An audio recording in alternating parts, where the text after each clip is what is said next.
Hey y'all, today for my movie review, I will be reviewing the TV series The Recruit from Netflix.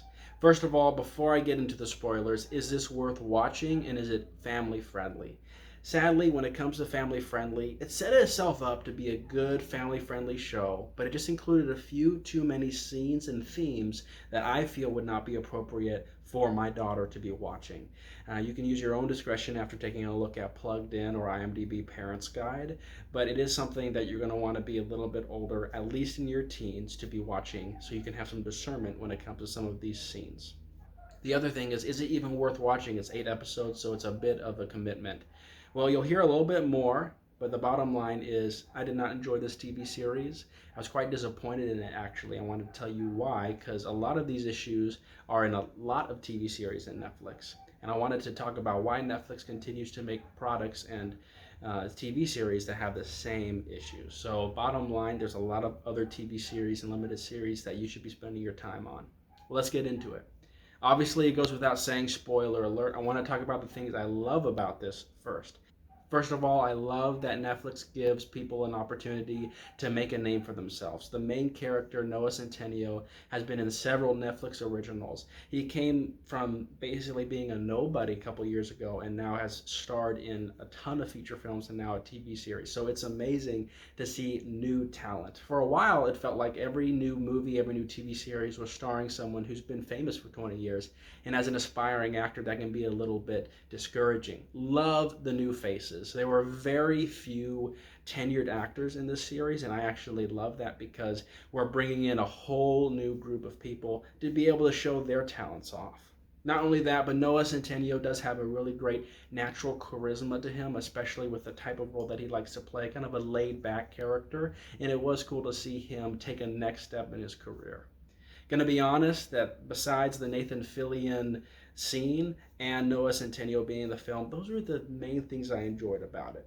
First of all, while I really loved the acting from all of the performers, they did a fantastic job. They can only do so much with a poor quality script.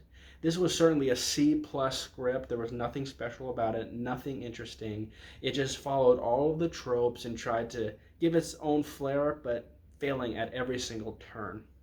Every single character was bland and shallow. You didn't get a chance to really dive in deep with his work buddies, with his roommates, with his various girlfriends he had throughout the 8 episodes. Instead, you just kind of get a surface level view of all of them.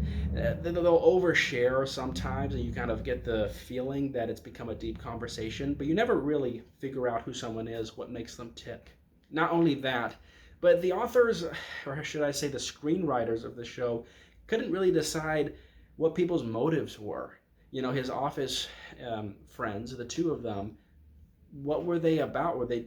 I didn't understand what the purpose of them was. They weren't introduced. You didn't find out anything about them, and they just kind of just filled different roles throughout the episode as was needed. But they had no overarching theme about who they were, what they were trying to accomplish. They were just put in there just to have someone there to talk with Noah. Not only that, but there was nothing original about the script at all. It was just a bunch of spies trying to keep secrets, killing people. There was obviously people in politics. There was the director. It's something I've seen a million times before.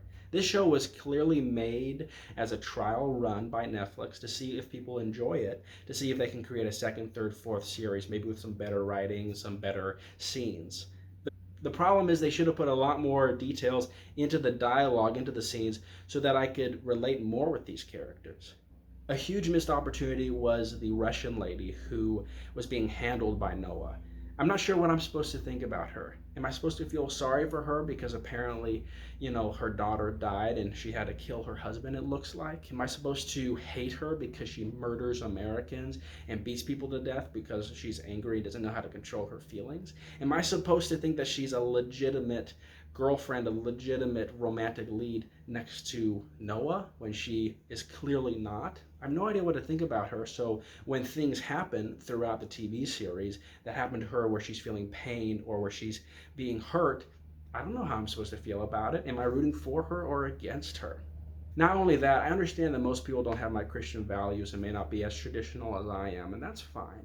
But the bottom line is that all these women throwing themselves at Noah need to learn a little bit more self-respect. And it was kind of hard for me to watch one episode after another episode after another episode of these women throwing themselves at him for no good reason at all. He's not a successful man. And when that one lady, the potential newscaster lady, dumped him, I just thought, thank God, that actually would have happened in real life. He does have a very 20-something, I'm fooling around trying to figure out my life vibe.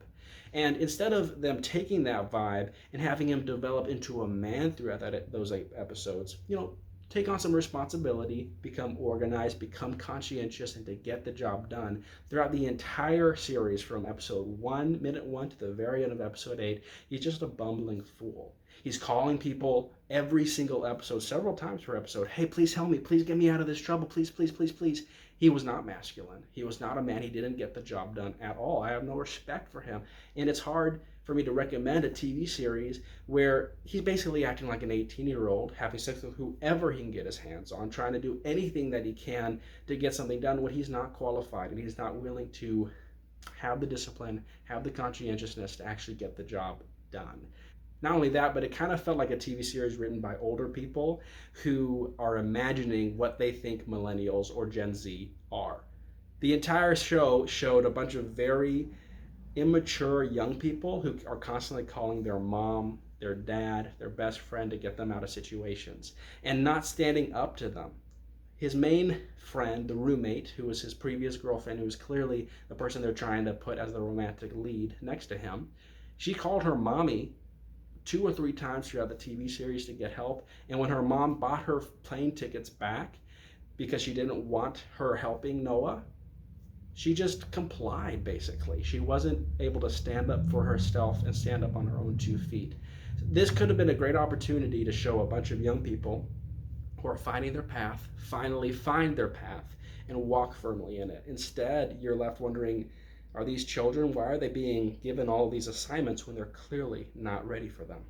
For this reason, I love that these actors were working so hard to put together a quality production, but the production wasn't there. They weren't able to get people on set. They weren't able to write a quality script. So for this reason, I'm forced to give The Recruit a 2 out of 5 stars. It was charming and it was kind of fun to watch, and it wasn't that dirty or that gross. There were a few scenes that made me feel that way, but mostly it was just kind of a fun, silly TV series that I couldn't really take seriously at all. So that's why it gets 2 rather than 0 stars, but it does not deserve to have a second season. Well, I hope you enjoyed my review. Let me know what you think. If you watched it and you disagree, I would love to talk with you in the comments. If you would, I'm really trying to grow my subscriber base. I'd like to get to 1,000 subscribers, and I'll be doing a giveaway once I get to 1,000 subscribers. If you would, please let other people know about my YouTube channel, my movie reviews. If I can get a subscriber from a reference from you, that would make my month. If you would like this video and share it, the YouTube algorithm helps me get this video out to even more people. And if you have some extra time, check out some of my other movie reviews. Thanks.